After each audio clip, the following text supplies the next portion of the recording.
Então, pessoal, continuando a nossa aulinha aqui, relações ecológicas. As relações ecológicas, elas podem ser intraespecíficas, o que isso significa? Relações entre indivíduos de mesma espécie. Ou interespecíficas, que são relações entre indivíduos de espécies diferentes, correto? E aí, só lembrando que essas relações elas podem ser harmônicas ou desarmônicas. Qual que é a diferença? Relações harmônicas, não há nenhum indivíduo prejudicado. Nas relações desarmônicas, pelo menos um indivíduo dessa relação vai sair prejudicado ali, correto? Entre as relações harmônicas intraespecíficas, né, ou seja, relações entre indivíduos de mesma espécie, nós podemos citar aqui, ó, a sociedade, tá? Sociedade e colônia. Sociedade e colônia. Qual que vai ser a diferença básica desse tipo de relação? Na sociedade, os indivíduos eles são independentes, ou seja, esses indivíduos eles são separados anatomicamente. Na colônia, os indivíduos são juntos anatomicamente, são unidos anatomicamente, correto? Ou seja, é um pregadinho no outro ali, correto? Na sociedade, pessoal, a gente pode citar aqui, por exemplo, a sociedade de formigas, cupins, abelhas, né? Que a gente vai conseguir observar uma total divisão de trabalho, correto? E uma independência dos indivíduos ali, ou seja, eles não estão pregadinhos um no outro, né? E essa relação de trabalho entre eles acaba interferindo no tamanho dos organismos ali, de modo que se eu pegar aqui uma sociedade de abelha, por exemplo, eu vou observar dentro lá da colmeia de abelha as rainhas, que tem um tamanho maior, que tem uma função de postura de ovos, ou seja, de manutenção da colmeia. Eu vou ter o zangão, que é um indivíduo, que é o macho ali da colmeia, que é o indivíduo responsável pela fecundação da rainha. E eu vou ter as operárias, né? Essas operárias vão cuidar ali dos ovos, vão cuidar das ninfas, vão sair da colmeia procurando alimento, né? Procurando grãos de pólen ali para sintetização da geleia real, sintetizar o mel, que é o alimento desses animais ali, correto? Então, a sociedade é um tipo de relação harmônica que os indivíduos são separados anatomicamente e há uma nítida divisão de trabalho e há também uma diferença quanto à estrutura corporal desses indivíduos aí. Já as colônias, os indivíduos eles são unidos anatomicamente, correto? E aí, dentro desse grupo de colônias, a gente pode citar aqui as colônias, as chamadas colônias homotípicas, tá? Colônias homotípicas e as colônias heterotípicas. Qual que é a diferença desse tipo de colônia? Nas colônias homotípicas, os indivíduos possuem basicamente o mesmo tamanho e exercem a mesma função. Então, eu posso citar aqui como exemplo colônias homotípicas, uma colônia de bactéria, correto? Em que os indivíduos eles possuem o mesmo formato, né? Possuem ali basicamente o mesmo tamanhinho, né? E formam ali aquela colônia, são unidos anatomicamente ali. As colônias heterotípicas são colônias em que os indivíduos eles têm tamanhos diferenciados e já começa a existir aí, nesse caso, uma nítida divisão de trabalho também, correto?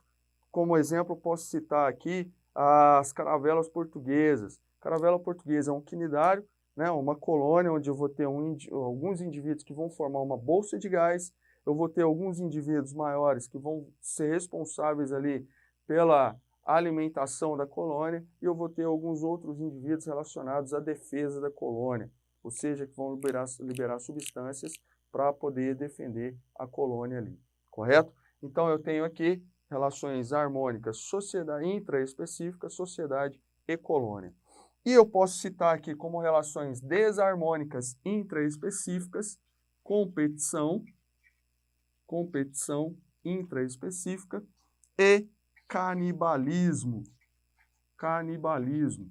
Então, olha só, competição intraespecífica. Se são indivíduos de mesma espécie, logicamente eles vão competir pelo mesmo recurso, né? E aí a gente tem competição lá por território, a gente tem competição por parceiro sexual, a gente tem competição por alimento, por exemplo, né? Então, esses indivíduos, toda relação de competição, ela é uma relação desarmônica, tá? Em que os dois indivíduos, inclusive, saem prejudicados aí desse processo. Vamos imaginar aqui 2 indivíduos brigando por uma fêmea, 2 machos brigando por uma fêmea. Eles vão sair extremamente machucados ali, né?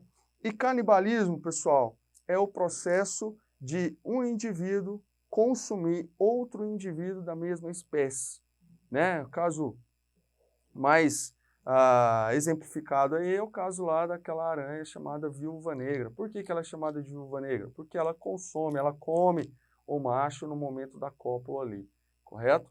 Então, isso é um caso de canibalismo, beleza? E nós temos aqui as relações interespecíficas. Interespecíficas, o que significa? Relações entre indivíduos de espécies diferentes. E aí nós temos também as relações harmônicas e desarmônicas. Entre as relações interespecíficas harmônicas, eu vou citar aqui mutualismo, tá? Protocooperação,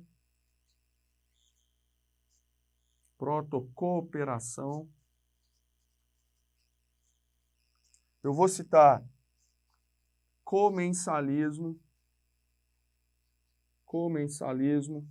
inquilinismo,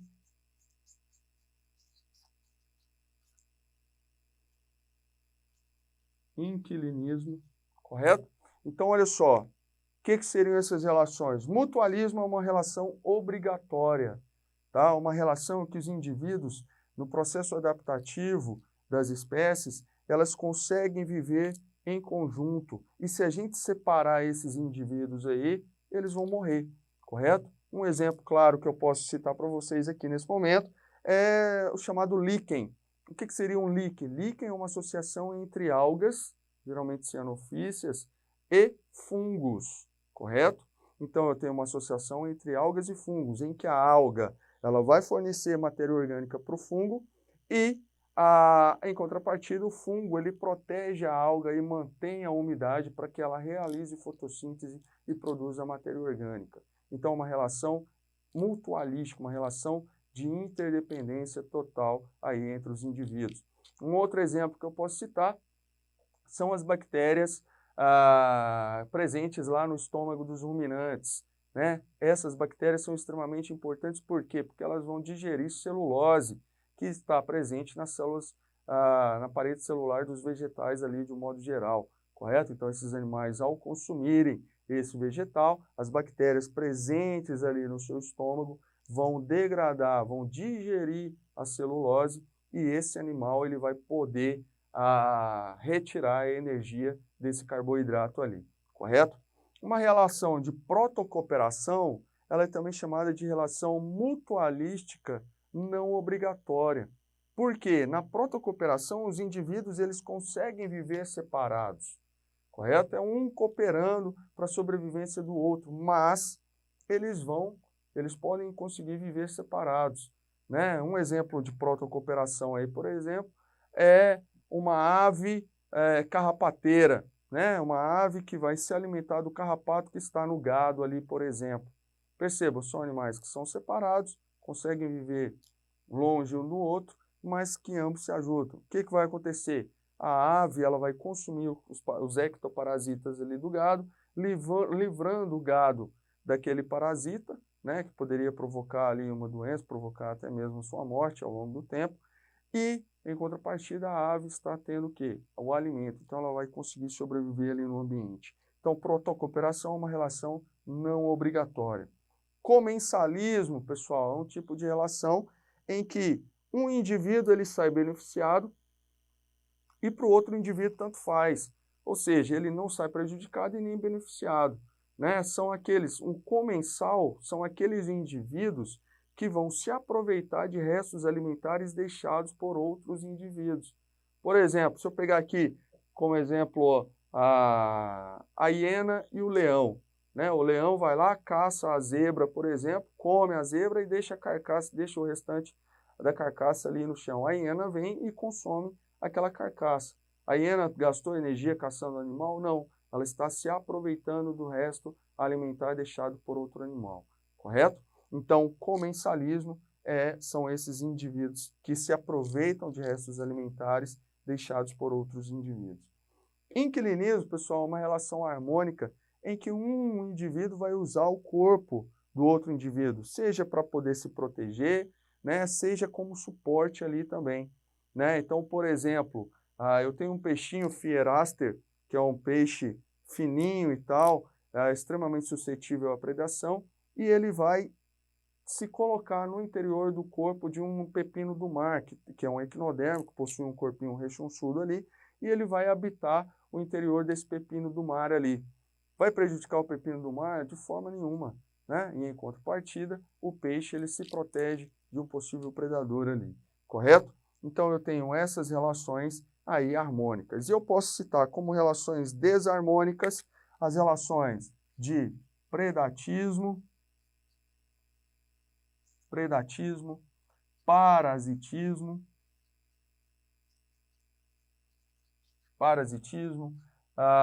eu tenho a relação de amensalismo, correto? Então, olha só, predatismo, pessoal, eu tenho aqui, e a relação de competição também, que eu vou ter competição interespecífica também, tá? Competição. Então, olha só o que acontece. Predatismo, uma relação presa-predador. Um indivíduo serve de alimento para outro indivíduo, correto? Então, o leão e a zebra lá, novamente. O leão, ele é o predador e a zebra é a presa, correto? Então, a zebra está servindo de alimento para aquele animal. E aí a gente pode perceber que uma população vai influenciar no tamanho da população do outro, né? Se a gente tem uma grande quantidade de zebras, automaticamente a população de leões vai aumentar. Por quê? Porque eles vão ter maior disponibilidade de alimento, vão conseguir uma maior quantidade de energia essa que grande parte dela vai ser gasta no processo reprodutivo. Aí se aumenta a quantidade de população de leões. Esse aumento da população de leões acaba interferindo no tamanho populacional da zebra, que vai levar à diminuição. E aí a população da zebra diminuindo, a população de leão diminui também. Então fica sempre oscilando aí as populações, tá? A gente tem também as relações de parasitismo. Relação de parasitismo é quando eu tenho um parasita, correto? E eu tenho um hospedeiro. O hospedeiro é aquele que vai servir ali é onde vai se concentrar o alimento do parasita. É a intenção do parasita matar seu hospedeiro? Não. Tá? Ele vai matar o hospedeiro de pouco a pouco, porque vai retirando nutrientes ali do seu hospedeiro ao longo do tempo. Então, pode ser ali um carrapato, pode ser uma pulga, né? Pode ser uma lombriga, pode ser um oxiurus que está aí no seu intestino. São parasitas aí que estão sugando nutrientes do corpo do indivíduo. Amensalismo, pessoal. Amensalismo é quando eu tenho uma espécie, tá? Um indivíduo que libera uma toxina, uma substância que vai impedir o crescimento de outras espécies ou matar outras espécies existentes ali no local. E aí eu cito como exemplo aqui a maré vermelha. Maré vermelha é um fenômeno causado por causa da superpopulação, da reprodução excessiva de determinadas algas chamadas dinoflagelados, tá? Algas unicelulares aí, que em determinados locais vão se proliferar bastante. Nesse processo de proliferação, elas acabam liberando uma substância de coloração avermelhada, que vai impedir o processo fotossintético, diminuir a quantidade de oxigênio e levar outros organismos à morte ali no ambiente aquático. Além disso, existe um grau de toxicidade nessa substância que quase que de imediato vai matar outras espécies que se situam ali naquele local. E eu tenho aqui também competição interespecífica, quando eu tenho indivíduos de espécies diferentes com o mesmo nicho ecológico, ou seja, basicamente se alimentam ali da mesma estrutura. Vamos supor que eu tenho aqui uma coruja e eu tenho uma cascavel aqui no chão, né? E eu tenho um rato aqui, por exemplo. A coruja e a cascavel vão mais ou menos que brigar, né, para conseguir aquele alimento. Então, ambos vão se alimentar do rato, então ambos vão competir ali por aquele recurso, por aquele alimento, correto?